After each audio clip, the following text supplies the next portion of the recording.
Navion's Dasunia Thauda spoke to Sri Lankan MP Daisiri Jayasekara and Minister Jeevan Thondaman on the turmoil currently unfolding in Bangladesh. The scenes in Bangladesh are reminiscent for many Sri Lankans who underwent a similar wave of people's protests in the wake of a spiraling economic crisis in the year 2022. And just like Bangladesh's Prime Minister Sheikh Hasina, Sri Lanka's then President Gotabaya Rajapaksa, who had fled the country at the height of the protests, was forced to resign. This is what the MP and the minister had to say on the differences and similarities on both uprisings. Focusing our attention onto what is happening in the region as of right now, of course, there is a turbulent situation unfolding in Bangladesh. Of course, the scenes that unfolded are something a little too familiar for us Sri Lankans, given that Sri Lanka was in quite a similar position 2 years ago with the country's worst economic crisis. Comparing what's happening in Bangladesh to what transpired in Sri Lanka, what are your opinions and thoughts on what's currently happening? Actually, Sri Lanka and Bangladesh, the situations are very different, because when we had the Aragal layer, Sri Lanka was in a very critically, politically and economically, we were down. But Bangladesh is not like that. Under Sheikh Hasina from 2009, the country's economy has grown up. And the problems were actually, one is a quota system that they have introduced. The second one is actually the corruption charges against the, government. So those are the things, and in the meantime, I think there were some other elements we can see what is happening. So they also, I think, pull this up and try to have chaos in that country. But Sri Lanka is actually, we had problems. We had economic crisis, and people were on the roads always for petrol, diesel, everything. So that was not the case in Bangladesh, as I see.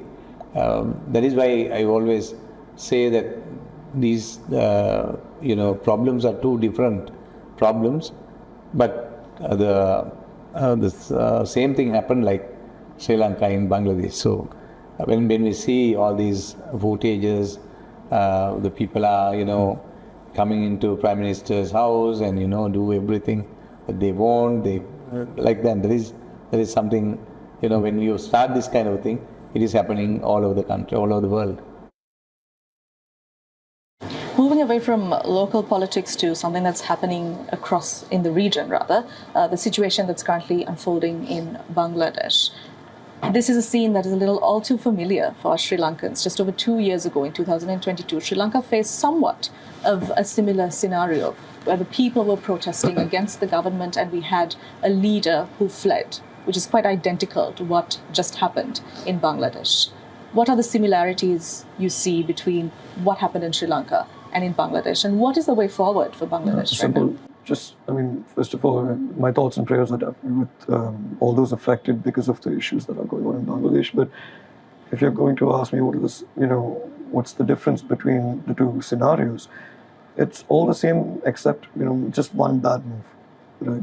Because if you were to just compare both situations, it's the exact same thing, and the only difference is President Ranil Wickremesinghe, he stepped up.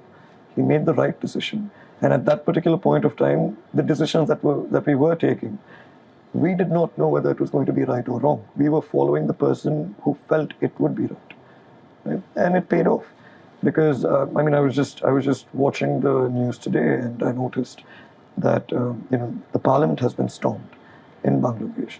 It did not happen in Sri Lanka. That's when President Wickremesinghe stepped in. When the parliament was about to be stormed is when we got the country under control, actually. But I think beyond that, there is one particular difference which I noticed.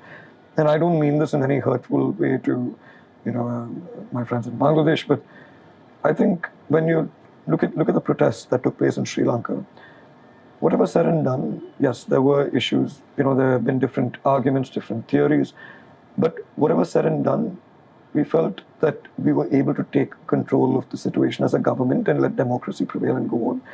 But right now, if you look at Bangladesh, yes, the parliament has been dissolved, and those steps are taking place. But there's also the risk of the army taking over.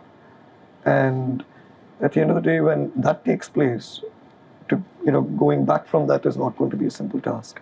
And Bangladesh's history and the army's relationship with Bangladesh's history. So I think it is time to exercise caution, because you've got rising tensions, soaring tensions in the Middle East. And as far as this region is concerned, there needs to be some stability. If not, I think it's just going to be bad for the country, be bad for the world overall. For all the latest news, download the WION app and subscribe to our YouTube channel.